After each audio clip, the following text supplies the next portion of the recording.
Ночной Джексон Дайнер стоял на окраине трассы 47. Старое кафе с неоновыми лампами, запахом кофе и жареного бекона.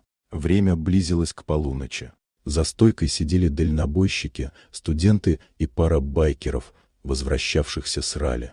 Молодая официантка Кейтлин Рид с усталыми глазами и собранными в хвост каштановыми волосами ловко балансировала с подносом, разнося заказы.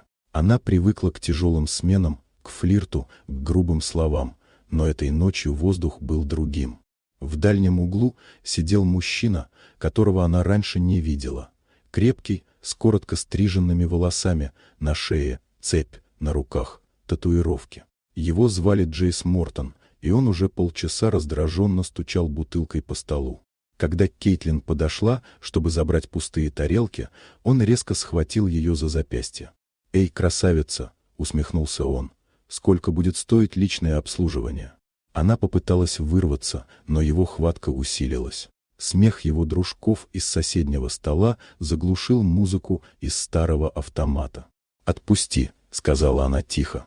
Он лишь усмехнулся и в одно движение рванул ее рубашку. Ткань треснула, закусочная застыла. Даже кофеварка будто перестала шипеть.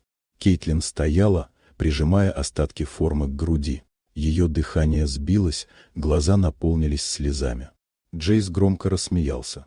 «Ну что, малышка, где твои герои?» Тишина. До тех пор, пока из дальнего угла не послышался звук, глухой стук кружки о стол. 3 байкера, до этого спокойно пившие кофе, медленно встали. На спинах нашивки клуба «Железные волки». Главный из них — Рэй Колтер, мужчина лет 50, с седой бородой и взглядом, от которого мороз шел по коже, шагнул вперед. «Сынок», — произнес он низким, ровным голосом, — «ты выбрал не то место и не то время». Джейс ухмыльнулся. «А ты кто такой, старик? Ее защитник?» «Нет», — спокойно ответил Рэй. «Просто человек, который не терпит трусов». Он подошел ближе.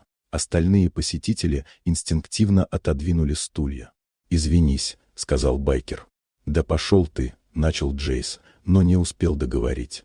Одним быстрым движением Рэй перехватил его руку, ту самую, которой тот сорвал рубашку. Короткий хруст, и мужчина осел на колени, выдохнув от боли. «Еще раз», — произнес Рэй. «Отвали», — прохрипел Джейс.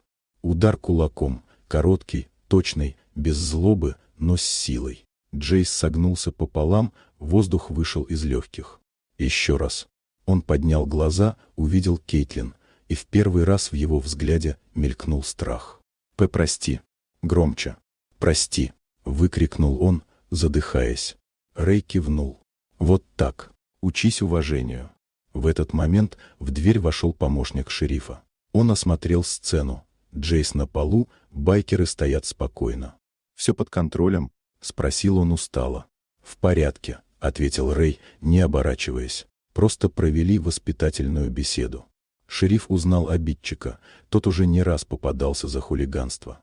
«Тогда продолжайте», — буркнул он и вышел.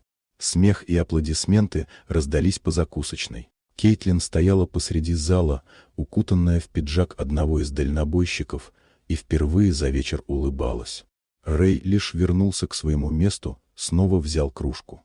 «Все хорошо, девочка?» — тихо спросил он. «Да», — ответила она. «Спасибо. Вы не должны были». Он покачал головой. «Никто не должен. Просто кто-то должен начать». Позже, когда «Железные волки» уехали, в кафе долго еще обсуждали тот вечер. А имя Джейса Матрона стало символом позора, человека, которого смирили не силой, а справедливостью.